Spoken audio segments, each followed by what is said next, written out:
சுச்சக்கர வரதாச்சாரியம் சுத்தசத்வ குருத்தமம் ஸ்ரீநிதி ராகவம் வந்தே ஹியபார கருணாகரம் ஸ்ரீயப்பதிம் ஸ்ரீ ஷடஜித் ஸ்வயோகாத் யதார்த்த தத்வாத் அனுபூய சாஸ்ய பாக்யாத்ய திருஷ்யாம் பரதாம் ச ஜானன் பிரேம்னாஸ்ய தாஸ்யே ஸ்வ மனோனுஷாஸ்தி. கவசம் கனெக்ட் நேயர்களுக்கு நமஸ்காரம். நம்மாழ்வார் அருளிய தமிழ் வேதமாகிய திருவாய்மொழியின் முதல் 10 முதல் திருவாய்மொழி பதிகத்தின் நிறைவு பாசுரத்தை நாம் இப்போது அனுபவிக்க உள்ளோம். உயர்வர உயர்நலம்னு தொடங்கக்கூடிய அற்புதமான அந்த பதிகத்தின் 10 பாசுரங்களையும் நாம் அனுபவித்து பூர்த்தி பண்ணிவிட்டோம். இந்த 10 பாசுரங்களாலே பகவான் பெரியவன் பெரியவன் பெரியவன் என்பதை பல கோணங்கள்ல நம்மாழ்வார் நிலைநாட்டி நம்ம மனசிலேயே நன்றாக பதிய வைத்து விட்டார். இதை சுவாமி மணவாள மாமுனிகளும் திருவாய்மொழி நூற்றந்தாதியிலே உயர்வே பரன்படியை உள்ளதெல்லாம் தான் கண்டு உயர் வேத நேர்கொண்டு உரைத்து மயர்வேதும் வாராமல் மானிடரை வாழ்விக்கும் மாறன் சொல் வேறாகவே விளையும் வீடு என்று பாடியிருக்கிறார். அப்படி பகவான் தான் பெரியவன் என்பதை நம் மனத்தில் நன்கு நிலை நிற்கும்படியாக பாடி கொடுத்து விட்டார் நம்மாழ்வார். 10 பாசுரங்களை சங்கரா தொலைக்காட்சியிலும் அவர்களை சார்ந்த யூடியூபான கவசம் கனெக்டிலும் எல்லாரும் அனுபவிச்சாச்சு. இப்ப இந்த 10 பாட்டு கேட்டவாளுக்கு என்ன பலன், அதை சொல்வதுதான் முதல் 10 முதல் திருவாய்மொழி பதிகத்தின் நிறைவு பாசுரம், 11ஆம் பாசுரம், பலஸ்ருதி பாசுரம்.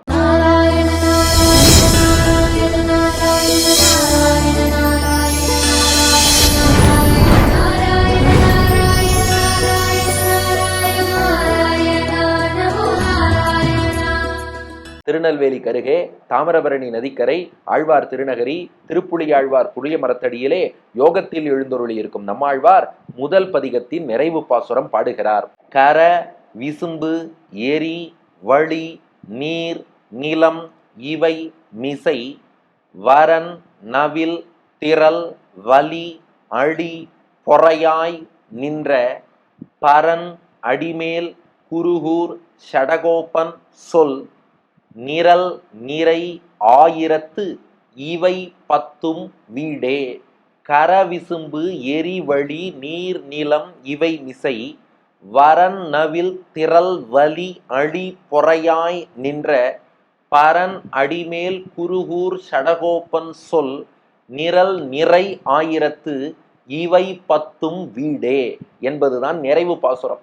இப்போ இந்த பாசுரத்தில் மீண்டும் பலன் சொல்வதற்கு முன்னாடி பகவான் பெரியவன்கிறத மறந்துடாதீங்க. ஏன்னா பொதுவா நமக்கு பலன்னு சொல்லிட்டா அது என்ன பலன்னு அதை குறித்து நம்ம சிந்தனை போயிடுமே ஒழிய விஷயத்தை விட்டுடுவோம். அதனாலதான் விஷயத்தையும் ஞாபகம் வச்சுக்கோங்க, பலனையும் ஞாபகம் வச்சுக்கோங்கன்னு பாட்டினுடைய முதல் 2 அடிகளில் விஷயத்துக்கான மீண்டும் ஒரு ரீகேப் கொடுத்துட்டார் நம்மாழ்வார். அது என்ன ரீகேப்னா, கரைன்னா உறுதியானன்னு அர்த்தம். இந்த உலகத்திலே உள்ள 5 பூதங்களும் உறுதியாக இருக்கின்றன. அது என்ன 5 பூதங்கள்? விசும்பு, எரி, வழி, நீர், நிலம். விசும்பு என்றால் ஆகாசம். முன்னாடியே சொன்ன ஆகாசம்னா வெறும் வானம் கிடையாது, ஸ்பேஸ். எங்கெங்கெல்லாம் வெளி இருக்கிறதோ அதுக்கெல்லாம் விசும்புன்னு பேரு. எரி என்றால் நெருப்பு, எரிகின்ற நெருப்புக்கு எரின்னு பேரு. வழினா காற்றுன்னு அர்த்தம். நீர்னா தெரியும், தண்ணீர். நிலம் என்றால் பூமி. அப்போ விசும்பு, எரி, வழி, நீர், நிலம். அதாவது ஆகாசம், நெருப்பு, காற்று, தண்ணீர், பூமி. இவை மிசைனா இந்த 5 பூதங்களுக்கு மேலே, அதாவது 5 பூதங்கள் இடத்திலேன்னு அர்த்தம். இந்த 5 பூதங்கள் ஒவ்வொரு இடத்திலும் பார்த்தால் வரன்னா சிறப்புன்னு அர்த்தம். இந்த 5 பூதங்கள்ல ஒவ்வொரு பூதத்துக்கும் ஒரு சிறப்பு தன்மை இருக்கிறது. முன்னாடி 5 பூதங்களையும் பெருமாள் கண்ட்ரோல் பண்றாருங்கிறதெல்லாம் முன்னாடியே நம்ம பார்த்தாச்சு. திட விசும்பு எரிவழி நீர் நிலம் இவை மிசை படர்பொருள் முழுவதுமாய் அவை அவை தோறும், அது பார்த்துட்டோம். இப்ப மீண்டும் 5 பூதம் வரது, என்ன வித்தியாசம் இருக்கு? கர விசும்பு எரிவழி நீர் நிலம் இவை மிசை, இவைகள் இடத்திலே வரன் அப்படின்னா ஒரு சிறப்புன்னு அர்த்தம், ஒரு சிறப்பு தன்மை. இந்த 5 பூதங்கள்ல ஒவ்வொரு பூதத்துக்கும் ஒரு சிறப்பு தன்மை உண்டாம். அது என்னன்னா, முதல் பூதம் என்ன பார்த்தோம்? விசும்பு, ஆகாசம். ஆகாசத்தின் சிறப்பு தன்மை என்னன்னா ஒலியை கடத்துவது, சவுண்டை டிரான்ஸ்மிட் பண்ணும். அதனால ஓசை, சவுண்ட், ஒலி என்பதுதான் ஆகாசத்தில் உள்ள சிறப்பு தன்மை. அதனாலதானே ஆகாசத்திலேருந்து எங்கேயோ ரேடியோ ஒலி வந்து கேட்கறது, ஆகாசவாணின்னு அதை சொல்றா இல்லையா? அப்போ ஒலி என்பது ஆகாசத்தினுடைய சிறப்பு தன்மை. அதுக்கப்புறம் நெருப்பு. நெருப்பினுடைய சிறப்புத்தன்மை என்னன்னா எரிப்பது, எந்த ஒரு பொருளா இருந்தாலும் அதை சுட்டெரித்து விடும். அதுக்கப்புறம் வழி, காற்று. காற்றினுடைய சிறப்புத்தன்மை என்னன்னா எதுவாக இருந்தாலும் சுமந்து வரும், வெயிட் பேரிங், ஒரு எடையை தாங்கக்கூடியது. ஆடி காத்துனா அம்மியே பறக்குங்கிறாங்க. அப்ப அம்மியையே சுமந்து தூக்கி செல்லக்கூடிய ஆற்றல், மரங்களை எல்லாம் பெயர்த்து தூக்கி செல்லும் ஆற்றல், அந்த வெயிட்டை சுமப்பது, பாரத்தை சுமப்பது என்பது காற்றுக்கே உண்டான தனிச்சிறப்பு. அதுக்கப்புறம் நான்காவதாக தண்ணீர். தண்ணீர்னு சொல்லிட்டாலே தண் என்றாலே குளிர்ச்சி. அப்ப தண்ணீர்னா ஒரு குளிர்ச்சி தருகிறது அல்லவா? குளிர்ச்சிங்கிறது தண்ணீருடைய தன்மை. அதுக்கப்புறம் நிலம், பூமி, கேட்கவே வேண்டாம். அகழ்வாரை தாங்கும் நிலம்னு பொறுமையோடு இருக்கு பூமி. பூமியும் நம்மளெல்லாம் தாங்கிறது, ஆனா பொறுமையோட தாங்கிட்டு இருக்கோம் இல்லையோ. அப்ப அந்த பொறுமை என்பதுதான் அங்க முக்கியமான ஆஸ்பெக்ட். அப்போ இந்த ஐம்பூதங்களை மட்டும் பெருமாள் தாங்கலையாம், அதனுடைய தன்மைகளையும் தன் கட்டுப்பாட்டுல வச்சிருக்காராம். அதனால கர, விசும்பு, எரிவழி, நீர், நிலம், இவை மிசை வரன். வரன் என்ற சிறப்பு தன்மையாக என்னென்ன இருக்குன்னா நவில், திரள், வலி, அடி, பொறை. நவில் என்றால் ஒலி, சத்தம்னு அர்த்தம். அது ஆகாசத்தில் உள்ள சிறப்புத்தன்மை. நவில் என்ற சவுண்டு அது ஆகாசத்தினுடைய பண்பு. அப்புறம் திரள், திரள்னா எரிக்கக்கூடிய சக்தின்னு அர்த்தம். அது நெருப்பினுடைய பண்பு.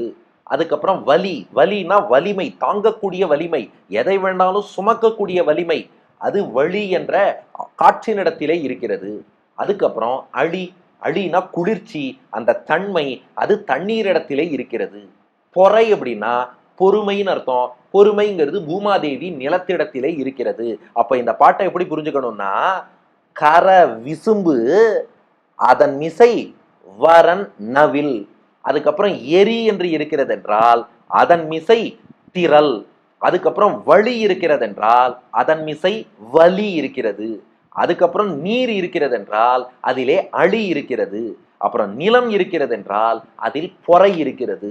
அப்போ ஆகாசத்தில் உள்ள ஒலியை கடத்தும் தன்மை, காற்றில் உள்ள பொருள்களை தாங்கும் தன்மை, நெருப்பிடம் உள்ள பொருள்களை எரிக்கும் சக்தி, தண்ணீரிடம் உள்ள குளிர்ச்சி, நிலத்திடம் உள்ள பொறுமை ஆகிய வரன், நவில், திரள், வழி, அழி, பொறை ஆய் நின்ற பெருமாள் எப்படின்னா இவையெல்லாம் ஆகி நின்றார். அவரே எல்லாமாகவும் ஆகி நின்றாராம். அவரே ஆனார்னு அர்த்தம் இல்ல, அவரே எல்லாம்னு சொல்லக்கூடிய அளவுக்கு எல்லாத்தையும் தன் கட்டுப்பாட்டுல வச்சிருக்கார். ஒரு ஆபீஸை காட்டி இதுல மேனேஜர் தான் எல்லாம்னு சொல்ற மாதிரி இந்த ஐம்பூதங்கள்ல ஒவ்வொன்றுக்கும் ஒரு ஒரு பண்பு இருக்கு பாருங்க, அதை கூட கட்டுப்படுத்தி வைத்திருப்பவன் பகவான். ஏன்னா இதுல ஒரு பெரிய விஷயம் இருக்கு. இந்த ஐம்பூதங்கள்ல இந்த பண்புகள்லாம் சரியா சமமா ஈக்குவிலிபிரியம்ல இருந்தாதான் இந்த உலகம்ங்கிறது இயங்கும். சில பேர் என்ன சொல்றாங்க, எல்லாமே இயற்கை, இயற்கையிலேருந்தே உலகம் வந்தது, தனியா இறைவனான்னு கேட்கறாங்க. இந்த அஞ்சுக்கும் உள்ள இந்த அஞ்சு பண்புகள்ல கொஞ்சம் கூட குறைச்சி ஏற்பட்டதுன்னா உலகமே இயங்காதே. அப்போ இறைவன் ஒருத்தன் இருந்து இதெல்லாம் கண்ட்ரோல் பண்ணிட்டு இருக்கிறதுனாலதான், ஐம்பூதங்களின் தன்மைகளை அவன் ரெகுலேட் பண்றதுனாலதான் இந்த உலகம் என்பது இயங்குகிறது. அப்படி எல்லாத்தையும் இயக்குகிறானே அவன் தான் யாருன்னா பரன். பரன்னா ரொம்ப பெரியவன் அர்த்தம். சம்ஸ்கிருதத்துல பரஹா அப்படின்னா ரொம்ப பெரியவர். ஏன்னா இந்த பதிகம் முழுக்கவே நம்மாழ்வார் அதைத்தானே சொல்லின்னு வர்றார். நீங்க எந்த கோணத்திலேருந்து பார்த்தாலும் பெருமாள் தான் பெரியவர். அந்த பரன் அவனை பத்தி நம்மாழ்வார் பாடினார். ஆனா எப்படி பாடினேங்கிறத சொல்றார். பாட்டுல ஒரு பாதி ஓவர். பெருமாள் ரொம்ப பெரியவர். எவ்வளவு பெரியவர்னா ஐம்பூதங்களின் பண்புகளையே கண்ட்ரோல் பண்றார். இப்போ அடுத்த பாதி அவரை குறித்து நம்மாழ்வார் பாடிய பாசுரங்களை சொல்றவாளுக்கு என்ன பலன் அதுல சொல்றார். பரன் மேல் குருகூர் சடகோப்பன் சொன்னேன்னு பாடல, பரன் அடிமேல். அடினா திருவடின்னு அர்த்தம். பரன் அடிமேல்னா அந்த பெருமாளுடைய திருவடியை குறித்து குருகூர் சடகோப்பன் சொல். அது ஏன் பெருமாளுடைய திருவடின்னு சொல்லணும்? பெருமாளுடைய திருவடியை மட்டுமா நம்மாழ்வார் பாடினார்? முதல் பாட்டுல வேணா துயரறு சுடரடி தொழுது எழு என் மனநேன்னு சுடர் அடின்னு திருவடியை பாடினார். அதுக்கப்புறம் ஒண்ணு திருவடியை பாடினாப்புல தெரியலையே. பெருமாளுடைய சொத்துக்களை பாடினார், அவர் ஆனந்தத்தை பாடினார், எல்லோருக்குள்ளும் இருக்கிறார்னு பாடினார், என்னென்னவோ பாடினாரேன்னா பக்தன் எதை வேணாலும் பாடலாம். ஆனா அந்த பக்தனுடைய நோக்கு என்பது எப்போதும் பெருமாள் திருவடியில தான் இருக்கும்.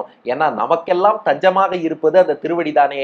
அதனால பரன் அடிமேல், அந்த உயர்ந்த பெருமாளுடைய அடிமேல் திருவடியை குறித்து யார் பாடியிருக்கா? குருகூர் சடகோப்பன் சொல். திருக்குருகூர் என்னும் ஆழ்வார் திருநகரியிலே அவதரித்த ஷடகோப்பன் என்று போற்றப்படும் ஷடவாயுவை வென்று பிறக்கும் போதே ஞானத்தோடு அவதரித்ததாலே ஷடகோப்பன் என்று பெயர் பெற்ற நம்மாழ்வார் சொல் அவர் திருவாயிலிருந்து வந்த சொற்களாலே உருவானவை இந்த பாசுரங்கள். எப்போதுமே ஒரு வழக்கம் உண்டு. எப்போதெல்லாம் திருவாய்மொழி பாசுரங்கள் சேவிக்கிறோமோ அந்தந்த பதிகத்தின் நிறைவு பாசுரம் வரும்போது குருகூர் சடகோப்பன்னு நம்மாழ்வார் பாடிடுவார். உடனே நாம என்ன பண்ணணும், நாம குருகூர் சடகோப்பன் என்ற வார்த்தையை நம் வாயால் உச்சரிக்கும் போது நாம எங்க இருக்கோமோ அங்கிருந்து ஆழ்வார் திருநகரை நோக்கி கை கூப்பணுமா. நம்மாழ்வாருடைய அவதார ஸ்தலம் நோக்கி. பெரும்பாலும் எல்லாருக்கும் அது தென் திசை நோக்கி இருக்கும். அதனால இந்த பாசுரத்தை சேவிக்கும் போது குருகூர் சடகோப்பன் வந்துருத்தா, அப்படியே தெற்கு நோக்கி திரும்பிக்கணும். குருகூர் சடகோப்பன் நம்மாழ்வாரை நோக்கி நாம் கை கூப்பி கொள்ள வேண்டும். ஏன்னா அவர் இல்லைன்னா இந்த அர்த்தங்கள்லாம் நமக்கு எங்கேருந்து புரியும். அதனால அவருக்கு ஒரு அஞ்சலி. கை கூப்பி நம்மாழ்வாரை வணங்காமல் மேற்கொண்டு திருவாய்மொழி சேவிக்க கூடாது. அதனால பரநடி மேல் குருகூர் சடகோப்பன் சொல். திருக்குருகூரிலே ஆழ்வார் திருநகரியிலே அவதரித்த சடகோப்பனாகிய நம்மாழ்வார் சொன்ன பாசுரங்கள் இவை. அதனால பகவான் எல்லா பஞ்சபூதங்களின் தன்மைகளையும் கண்ட்ரோல் பண்றான். அவ்வளவு பெரியவனுடைய திருவடியை குறித்து குருகூர் சடகோப்பன் இந்த பாசுரங்கள் 10 பாசுரம் பாடியிருக்கார். முதல் பதிகம் இது எப்படி இருக்கான், நிரல் நிறை. நிரல் அப்படின்னா சொல் வளம் நிறைந்திருக்கிறதுன்னு அர்த்தம்.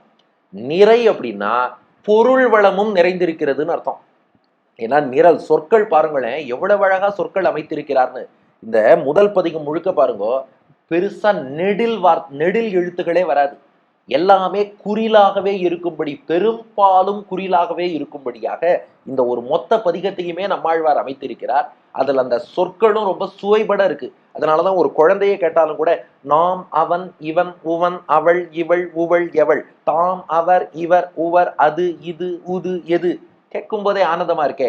அவரவர் தமதமது அறிவறி வகை வகை அவரவர் இறையவர் எனவடி அடைவர்கள் அவரவர் இறையவர் குறைவிலர் இறையவர் அவரவர் விதி வழி அடைய நின்றனரே. அப்போ சொல்லும் இனிமையா இருக்கு, பொருள் பார்த்தா அது அதை விட வசதியா இருக்கு. இது வேதங்களால் கூட எதெல்லாம் அறிந்து கொள்ள முடியாதோ அந்த கருத்துக்கள் எல்லாம் நம்ம தாய்மொழி தமிழ்ல பாடி கொடுத்திருக்காரே. அப்போ நிரல் என்ற சொற்களும் சிறப்பா இருக்கு, நிறை என்று பொருளும் சிறப்பா இருக்கு. அப்படி நிரல் நிறை சொற்களும் பொருளும் சிறப்பாக அமைந்திருக்கக்கூடிய வேர்டும் நல்லா இருக்கு, மீனிங்கும் நல்லா இருக்கு. அப்படிப்பட்ட ஆயிரத்துள் இவை 10. இந்த 10 பாட்டு இதுவரை பார்த்தோமே, இது என்னன்னா ஆயிரத்துள் இவை 10. நம்மாழ்வார் தானே சொல்லிட்டார், நான் மொத்தம் 1000 பாசுரம் பாட போறேன். 1000த்துள், அந்த மொத்த 1000த்துக்குள்ள இவை 10, இவை முதல் 10 பாசுரங்களாக இருக்கு. ஏன்னா நம்மாழ்வார் இப்பவே 1000 பாட்டுன்னு சொல்லிட்டாரு, இவர் பாடினதே மொத்தம் 10 பாட்டு தானே. ஏன்னா இப்ப ஆழ்வாருடைய கோணத்திலேருந்து பாருங்க, இப்பதான் புளிய மரத்தடியில உட்கார்ந்தார் 10 பாட்டு பாடினார். 1000த்துள்னு சொல்லிட்டாருன்னா அது பெருமாளுடைய சங்கல்பம். அதான் பார்த்தோமே, பெருமாள் கட்டளை விட்டுட்டார், 1000 பாட்டு உங்க மூலமாக நானே பாடி வெளியிட போறேன்னு இவர் கழுத்துல ஒரு மகிழ மாலையை போட்டு இந்த பாசுரங்கள் மூலம் உலகத்தை திருத்த வேண்டும் என்று பகவான் முடிவெடுத்து விட்டான். எப்போ 1000 பாட்டுன்னு பகவான் முடிவெடுத்துட்டானோ அது மாறாதே, வந்தே தீரும். அதனால இப்பவே ஆழ்வார் டிக்ளேர் பண்ணிட்டார், 1000த்துள் இவை 10. அதனால 1000 பாட்டு நான் பாட போறேன், பகவான் அருளால் பாட போறேன். அதுல இந்த 10 பாட்டும் வீடே. வீடே அப்படின்னா இதுக்கு 2 அர்த்தங்கள் பெரியோர்கள் காட்டியிருக்கிறார்கள். வீடு அப்படின்னா விடப்பட்டதுன்னு அர்த்தம். வீடே அப்படின்னா பகவானுடைய திருவடிகளிலே விடப்பட்டது, சமர்ப்பிக்கப்பட்டதுன்னு அர்த்தமா. முதல் 10 பாட்டும் வீடே. அப்பா, முதல் 10 பாசுரங்களை நான் பெருமாள் திருவடியில சமர்ப்பிச்சுட்டேன். 1000 பாட சொல்லியிருக்கார் பெருமாள், இவை 10ம் வீடே. அதிலே முதல் 10 பாட்டுகள் பெருமாள் திருவடிகளிலே விடப்பட்டன, வீடாக ஆகிவிட்டன அப்படின்னு அர்த்தம். பலனே வல்லியன்னா இந்த 10 பாட்டை பெருமாள் திருவடியில சமர்ப்பிப்பதே அவ்வளவு பெரிய பலனா. ஏன்னா பெருமாள் சந்தோஷப்பட்டுட்டார், ராமானுஜர் சந்தோஷப்பட்டுட்டார். அப்ப வீடே, இத பெருமாள் திருவடியில் விடுப்பதே நமக்கு பெரிய பலன். இன்னொரு அர்த்தம், வீடு அப்படின்னா மோட்சம்னு அர்த்தம். நிரல் நிறை 1000த்து இவை 10ம் வீடேனா அந்த 1000 பாட்டு நம்மாழ்வார் பாடுகிறாரே, அந்த 1000த்திலே 1000த்துக்குள்ளே இவை 10ம். இந்த முதல் 10 பாசுரங்களே வீடே, மோட்சம் என்னும் வீடு வேற்றையே நமக்கு அருள வல்லவை. இந்த 10 பாட்டை நாம புரிஞ்சுனுட்டாலே மனசு பக்குவம் அடைந்து பெருமாள்கிட்ட சரணாகதி பண்ணி நமக்கு மோட்சம் என்பதே கிடைத்து விடும். அதனால இந்த 10 பாசுரங்களும் வீடு பேராகிய மோட்சத்தையே தரவல்லவை என்பதை காட்டி கொடுக்கிறார். அதனால 1000 பாட்டுங்கிறது இப்பவே டிக்ளேர் பண்ணியாச்சு. இந்த 1000ங்கிற எண்ணிக்கை பெருமாளுக்கு அவ்வளவு ஆனந்தத்தை கொடுத்துதான். இந்த இடத்துல நம்மாழ்வார் 1000 பாட்டு பாட போறேன்னு தன் வாயால சொன்னார் இல்லையா, அது பெருமாளுக்கு அவ்வளவு ஆனந்தமா. இதை சடகோபர் அந்தாதியில் கம்பர் ரசித்திருக்கிறார். கம்பநாட்டாழ்வாருடைய பாடல், சேராதன உழவோ பெரும் செல்வர்க்கு வேதம் செப்பும் பேராயிரம் திண் பெரும் புயமாயிரம் செய்துளவத் தாரார் முடியாயிரம் குருகூர் சடகோப்பன் சொன்ன ஆறாவமுத கவியாயிரம் அவ்வரியினுக்கே. பெருமாள் என்ன பண்ணாராம், அவருக்கு 1000 நாமங்கள், சகஸ்ர நாமம் இருக்கு. அதுல பெருமாளுக்கு பெரிய ஆனந்தம் இல்லையாம். சகஸ்ர சீர்ஷா புருஷகான்னு 1000 தலைகள் பெருமாளுக்குன்னு வேதம் சொல்லித்து. அதுலயும் பெருமாளுக்கு ஆனந்தம் இல்லையாம். அது மட்டும் இல்ல, பெருமாளுக்கு இது போல 1000 தோள்கள் 1000தாய், முடிகள் 1000தாய், துணைமலர் கண்கள் 1000தாய், தாள்கள் 1000தாய்ன்னு எத்தனையோ 1000ங்கிறோம். அது எதுவுமே திருப்தி இல்லை. நம்மாழ்வார் தன் வாயால உனக்கு ஒரு 1000 பாசுரம் மாலையா சூற்றேன்னு சொல்லவும் பெருமாள் சொன்னாராம், என் 1000 நாமங்களை விட, என் 1000 தலைகளை விட உங்களது 1000 பாசுரங்கள் தான் எனக்கு சிறந்த ஆபரணமாக இருக்கிறது, இதுதான் எனக்கு ஆனந்தம் தருதுன்னாராம். அந்த 1000 இவை 10 வீடே. அந்த 1000த்துல இந்த முதல் 10 பாசுரங்கள் வீடு பேராகிய மோட்சத்தையே தரவல்லவை.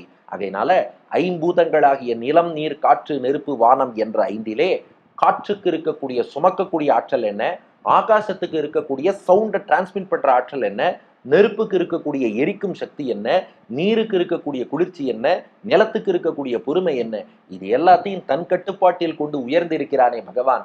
அவன் திருவடியை நோக்கி குருகூர் சடகோபனாகிய நம்மாழ்வார் சொன்ன 1000 பாசுரங்கள்ல சொல் பொருள் 2 சுவையும் நிறைந்த இந்த 10 பாசுரங்கள் இருக்கே, இவையே மோட்சம் தரவல்லவைன்னு ஒரு அர்த்தம்.